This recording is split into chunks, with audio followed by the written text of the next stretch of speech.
عظیم سلطان سے جب پوچھا گیا کہ آپ مصر، شام، لبنان کے سلطان ہیں پر آپ کو کبھی مسکراتے ہوئے نہیں دیکھا، اس کی وجہ کیا ہے؟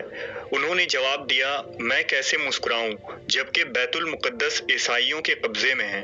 نجومیوں نے جب انہیں بتایا کہ اگر آپ نے بیت المقدس فتح کرنے کی کوشش کی تو آپ کی ایک آنکھ ضائع ہو سکتی ہے، تو اس جری سلطان نے جواب دیا کہ تم میری ایک آنکھ کی بات کرتے ہو، میں اللہ کی قسم کھا کر کہتا ہوں کہ میں بیت المقدس کی طرف پیش قدمی کروں گا، پھر بے شک بیت المقدس میں مجھے اندھا ہو کر ہی داخل ہونا پڑے۔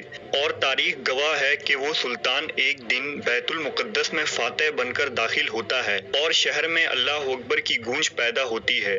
اس دلیر فاتح بیت المقدس کو تاریخ سلطان صلاح الدین ایوبی کے نام سے جانتی ہے، جس نے مسلمانوں کے کھوئے ہوئے وقار قبلہ اول کو آزاد کروا کر نہ صرف امت مسلمہ پر احسان کیا بلکہ یروشلم کے لوگوں کو ظلم و جبر سے نجات دلوائی۔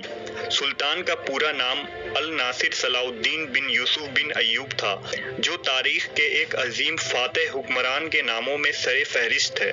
سلطان صلاح الدین ایوبی کی پیدائش سن 1138 عیسوی میں عراق کے شہر تکریت میں ہوئی، جو دارالحکومت بغداد سے 160 کلومیٹر شمال میں بسا ایک چھوٹا سا قصبہ تھا۔ صلاح الدین نسل کے اعتبار سے کرد تھے، جو ہمیشہ سے ایک بہادر قوم رہی ہے۔ انہوں نے اپنی سیاسی زندگی کی شروعات ایک فوجی افسر کی حیثیت سے کی۔ وہ نور الدین زنگی کے لشکر میں شامل تھے۔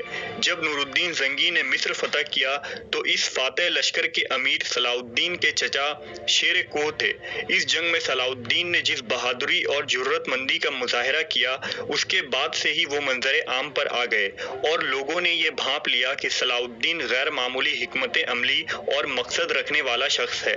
لہٰذا صلاح الدین کے چچا کے انتقال کے بعد نور الدین زنگی نے انہیں مصر کا حاکم بنا دیا۔ اس طرح بتدریج سلطنت کو وسعت دیتے ہوئے کئی علاقوں کو فتح کیا، نیز صلیبی سازشوں اور حملوں کو اپنی دانش مندی سے ناکام بنایا۔ پھر نور الدین زنگی کے انتقال کے بعد صلاح الدین سلطان بن گئے۔ صلاح الدین ایوبی نہایت ہی سخی، فیاض، اعتدال پسند اور بردبار انسان تھے۔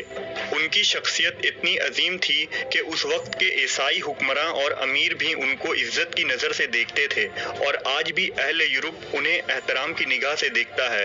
صلاح الدین کے دل میں جہاد کا جذبہ کوٹ کوٹ کر بھرا تھا۔ دراصل سن 1099 عیسوی میں جب اسلامی حکومت منگولوں کے حملوں اور آپسی اختلافات کی وجہ سے کمزور ہو گئی تھی، اس وقت صلیبیوں نے آپسی گٹھ جوڑ اور حملوں کے ذریعہ مسلمانوں سے صلیبی جنگیں لڑیں اور ساری یورپی طاقت لشکر لے کر یروشلم کو فتح کرنے آ گئی۔ لہٰذا اس جنگ میں صلیبیوں کو فتح حاصل ہوئی اور ان کے جنگجو یروشلم میں داخل ہو گئے۔ انہوں نے بے شمار مسلمان اور یہودیوں کا قتل عام کیا، جو نہایت ہی دردناک تھا۔ یہ اسلامی خلافت کے جاہ و جلال پر کاری ضرب تھا۔ اب 88 سال گزر چکے تھے اور مسلمان صلاح الدین ایوبی کے لیڈرشپ میں تھے۔ صلاح الدین ایوبی کے دل میں بیت المقدس کو دوبارہ آزاد کروانے اور مسلمانوں کو ان کی کھوئی ہوئی عظمت واپس کروانے کی خواہش اول دن سے ہی تھی، مگر صلاح الدین صلیبی لیڈر رینالڈ کے ساتھ 4 سال کے لیے صلح کر لی تھی، جس کا مقصد دونوں ریاستوں کا امن و امان تھا۔ لیکن حالت یہ تھی کہ صلیبی اندر ہی اندر سازشیں کرتے اور مسلم علاقوں پر حملہ کرتے تھے، نیز آئے دن مسلمانوں کے تجارتی اور مذہبی قافلوں کو لوٹ لیا کرتے تھے۔ رینالڈ ایک بدبخت شخص تھا جو محمد صلی اللہ علیہ وسلم کی شان میں گستاخی کیا کرتا تھا، لہٰذا سلطان نے اسے اپنے ہاتھوں سے قتل کرنے کی قسم کھائی تھی۔ سن 1186 عیسوی میں جب رینالڈ نے مسیحی سرداروں اور کمانڈروں کے ساتھ مل کر حجاز پر حملہ کر دیا تو یہ بات افشاں ہوئی کہ وہ مدینہ منورہ پر بھی حملہ کرنا چاہتا ہے۔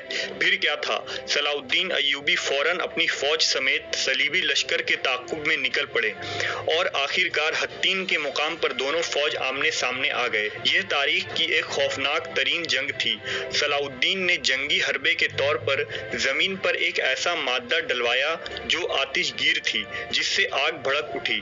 اس جنگ میں 30,000 سے بھی زائد صلیبی اور عیسائی ہلاک ہوئے۔ رینالڈ کو گرفتار کر لیا گیا اور اپنے قسم کے مطابق اس گستاخ کا سر صلاح الدین ایوبی نے خود اپنے ہاتھوں سے قلم کیا۔